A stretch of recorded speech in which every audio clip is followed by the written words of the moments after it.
Good morning everyone, সবাইকে শুভ দীপাবলির অনেক শুভেচ্ছা। তো তোমরা সবাই কেমন আছো? আশা করি তোমরা সবাই খুব ভালো আছো আর সুস্থ আছো। তোমাদের ভালোবাসায় আমরাও বেশ মোটামুটি আছি। আমার একটা নতুন ব্লগে তোমাদের সবাইকে অনেক অনেক স্বাগত। তা বলো, তোমাদের পুজো কেমন কাটছে? তো এই যে আজকে আমি ব্লগটা সকাল থেকে শুরু করলাম। আজকে হলো কালী পুজো, সেই জন্য আর কি কাজের তাড়াহুড়োটা একটু বেশি, কারণ সমস্ত বাড়ি বুঝতেই পারছো ভালোভাবে ধুয়ে মুছে পরিষ্কার করতে হবে। তো এই যে সকালবেলায় উঠে আমি বাসনগুলো আগে পরিষ্কার করে এসে এই যে রান্নাঘরটা আর কি পরিষ্কার করে মুছে নিচ্ছি। আর আজকে কি হয়েছে বলো তো, আজকে কিন্তু ঘুম থেকে উঠতে না একটু লেট হয়ে গিয়েছে। আর যেদিন একটু লেট হয়ে যাবে দেখবে আর কি কাজে তোমার শেষই হবে না। একটু আগে যদি উঠা যেত তাহলে হয়তো ভালো হতো, কিন্তু কি বলো তো, উঠতে উঠতে একটু আর কি লেটই হয়ে গেছে। তো কি করব, সেই জন্য ঘুম থেকে উঠেই এই যে তাড়াহুড়ো করে সংসারের কাজগুলো আর কি কমপ্লিট করে নিচ্ছি।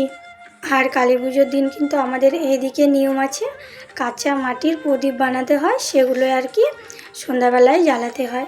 তো সে প্রদীপগুলোও তো সময় মতো বানাতে হবে। তো এই যে মোটামুটি সংসারের সকালের কাজগুলো কমপ্লিট করে আজকে তো রান্না করতেও লেট হয়ে যাবে, সেই জন্য ছেলেকে আবার একটু ম্যাগি বানিয়ে দিচ্ছি। ম্যাগিটা খেলে কি বলো তো, অনেকক্ষণ ওর পেটটা ভরা থাকবে, তারপরে আমাদের একটু রান্না হতে লেট হলে আর কি অত ব্যাপার হবে না, তাই না? আর আমাদের দিকে কিন্তু কালী পুজোর দিন জানো তো যেমন প্রদীপ দেয়, তেমন আর আজকে হলো কি 14 রকমের আর কি শাক খাওয়ার নিয়মটাও আছে। বুঝতেই পারছো, শাক মানে তোলা অনেক ব্যাপার আছে, তো সেই জন্য আর কি লেট হয়ে যাবে।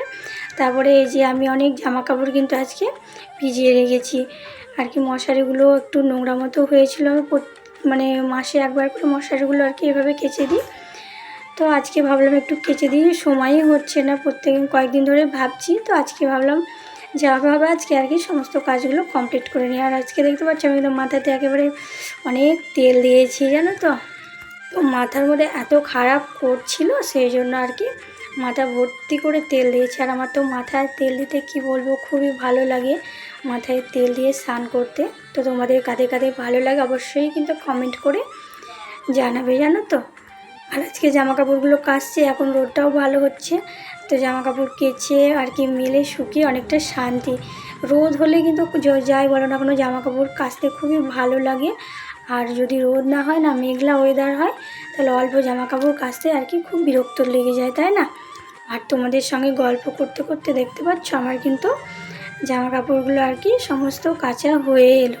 তো দেখি অনেকগুলো জামা কাপড়, তো নিচে আর কি এই মশারিটা দিয়ে দেবো, আর বাকি যে জামা কাপড়গুলো আছে ওইগুলো আর কি ছাদে দিয়ে দেবো। কী বলো তো, মশারিটা যেমন তেমন করে একটু রোদে দিলে আর কি শুকিয়ে যায়, তাই না? তো রোদ ভালো, তুমি যেখানেই দিবে এখন আর কি শুকিয়ে যাবে। তো নিচে মশারিটা দিয়ে এই যে বাকি জামা কাপড়গুলো আর কি ছাদে মেলে দিচ্ছি। ছাদে যে ঘরটা আছে ওর মধ্যেও কিন্তু অনেকগুলো আর কি জামা কাপড় দিয়েছি, আর বাকিগুলো এই যে বাইরে দিয়ে দিচ্ছি। তো ছাদে এসে দেখি ছেলে কখন এভাবে আর কি তার বাজিগুলো বোম সমস্ত তোমার এই যেগুলো রোদে মেলে দিয়েছে। তো দেখলাম সব প্যাকেটের ভেতরে, তো সেগুলো আর কি আমি একটু প্যাকেট থেকে বার করে দিলাম, তাহলে কি বলো তো রোদটা ভালো লাগবে। আর প্যাকেটের মধ্যে দিলে না ঘেমে যায়, মানে আরও খারাপ হয়ে যায়, রোদ তো গায়ে লাগেই না। তো আমি এইভাবে আর কি সমস্ত তোমার বোমগুলো বাজিগুলো এইভাবে তোমার বের করে এই যে রোদে দিলাম, দেখতে পাচ্ছ। এগুলো হলো আজকে সকালে এনে দিয়েছে, এগুলো রোদে দিয়েছে। এর আগের আরও আছে, ওইগুলো মানে রোদে দিয়ে রেখে দিয়েছে, আর এগুলো আজকে সকালে এলো, ওইগুলো আর কি রোদে দিয়েছে। তো আমি একেবারে স্নান কমপ্লিট করে নিয়েছি। এই যে দেখতে পাচ্ছ তো কী কী রান্না হয়েছে, চলো তোমাদেরকে একটু দেখাই। যে এখানে দেখতে পাচ্ছ ডাল রয়েছে, আর আমরা কিন্তু কালী পুজোর দিনে জানো তো নিরামিষটাই আর কি খাই, যেহেতু প্রদীপ দিতে হয় সেই জন্য। আর এখানে চাটনি রয়েছে, আর এখানে একটা পাঁচমিশালি কুমড়ো অনেক কিছু সবজি দিয়ে আর কি একটা তরকারি রয়েছে, পাঁচ তরকারি। আর এই যে এখানে আজকে স্পেশাল খাবার হলো এই যে 14 রকমের শাক। তো কী বলবো, এই শাকটা খেতে যা ভালো লাগে না, শাক আর এই যে পটল ভাজা, তো এগুলো আজকে আমাদের রান্না হয়েছে। আর এই যে একেবারে তোমাদের সঙ্গে সন্ধ্যাবেলায় দেখা। তো এই যে দেখতে পাচ্ছ এই যে আকাশে উড়ে যাচ্ছে, এটা আর কি ছেড়ে দিলাম। তো এখন যে বাজিগুলো আছে এখন আর কি সন্ধ্যাবেলায় প্রদীপ জ্বালিয়ে মোমবাতি প্রদীপ যেখানে যেখানে দেওয়ার দিয়ে বাজিগুলো আর কি ফাটিয়ে নেব। তো এই যে দেখতে পাচ্ছ প্রদীপ মোমবাতি বাড়ির যেখানে যেখানে দেওয়ার সেখানে সেখানে দিয়ে দিচ্ছি।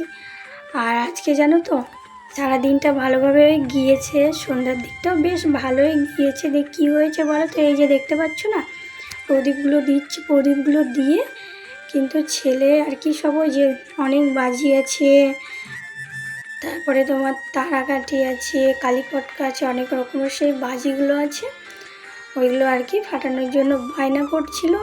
তো আমি আর আমার ছেলে আর কি মানে ও তো পারবে না, আমি ওকে দেখিয়ে দেখিয়ে দিচ্ছিলাম। তো সেগুলোই আর কি মা ছেলে মিলে আর কি বাইরে বসে আর কি সেগুলো ফাটাচ্ছিলাম। এই যে দেখতে পাচ্ছ। তো অঘটনটা আর কি তখনই ঘটেছে। কি হয়েছে বলো তো, আমি একটু মানে বাড়ির ভেতরের দিকে এসেছি, এটা তোমাদের বাইরের দিকে।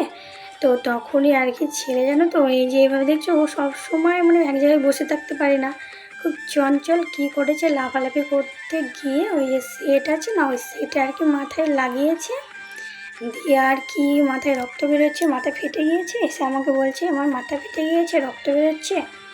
সে ওর হাতের মানে রক্ত মাখা, কি বলবো, এত মানে ভয় লেগেছিল না। তারপরে আবার বরফ দিয়ে আর কি মলম ছিল সবগুলো দিয়ে, আর আমার ছেলে তো ভয়ে আর কি বলবো কাঁপুনি উঠে গিয়েছে। তো অনেকক্ষণ আবার ওকে ছেলেকে দেখে আর মানে এমন কি বলবো মাথায় কাজ করছিল না, তো একটু ভিডিও বানাবো, আর ওই মুহূর্তে ভিডিও বানানোর কথা মাথায় থাকে বলো তো, ছেলে যদি ওইরকম হয় কোনো তো আর কি ভিডিও বানায়নি। তারপরে ছেলের মাথায় ধরো বরফ দিয়ে মলম টলম দিয়ে ছেলেকে আর কি একটু সুস্থ করে, আর ঘরে ওষুধ ছিল ওইগুলো আর কি দিয়েছি। টিবে একটা বলে মলম আছে, খুব ভালো কাজ করে। তো যা কেটেছে আর একটু কাটলে হয়তো সেলাই দিতে হতো জানো তো। তো যাই হোক ঠাকুরের আশীর্বাদে অল্প পরে গিয়েছে। তো যাই হোক মাথায় লাগলে জানো তো কেমন একটু মানে লাগলে ফুলে গেলে কেমন যন্ত্রণা করে, তারপরে ওরা আবার ফেটে রক্ত বেরিয়েছে। তাহলে ভাবো, তো ভাবিনি এই মানে কালী পুজোর দিন এরকম একটা ঘটনা ঘটবে। তো যাই হোক রান্না করে খেতে তো হবে। তারপরে এই যে একেবারে রান্নাঘরে চলে এসেছি। তো আমাদের জন্য কটা লুচি ভেজে নিলাম, তারপরে বাবা তো আবার ময়দা খায় না, সেই জন্য তোমার আর কি রুল ময়দা লুচি হলো। আর এই যে দেখতে পাচ্ছ আলুর দম হবে, সেই জন্য আলুগুলো ভালো মতো আর কি ভেজে নিচ্ছি। আর কি বলো তো ছেলের মাথায় এভাবে লেগেছে না, যদি আমাদের লাগতো আমরা বিছানা থেকে উঠতাম না হয়তো, কিন্তু ও ছোটো বাচ্চা তো মানে ওসব ও তো মাইন্ড করে না। যখন লাগলো তখন আর কি খুব হালুনি কাঁপুনি হয়েছিল, কিছুক্ষণ যাওয়ার পরে ও ঠিক হয়ে গিয়েছে। তখন আবার সে দৌড়াদৌড়ি শুরু করে দিয়েছে, ওকে এত বারণ করছি শুনছে না জানো তো। তো এই যে দেখতে পাচ্ছ আমি কিন্তু আলুর দম বানাবো, সেই জন্য আলুগুলো আর কি ভালো করে লাল লাল করে ভেজে নিলাম। আর এইভাবে লাল লাল করে আলু ভাজলে জানো তো আলুর দমটা কিন্তু খেতে খুবই ভালো লাগে। আর আজকে রান্না করলাম এই যে আলুর দম আর তোমার লুচি আর রসগোল্লা আছে, এটা দিয়ে আর কি আমরা রাতের খাওয়া দাওয়াটা করে নেব। আর ছেলে যেহেতু মাথায় লেগেছে ওই জন্য একটু টেনশন হচ্ছে, কারণ মাথাতে তো।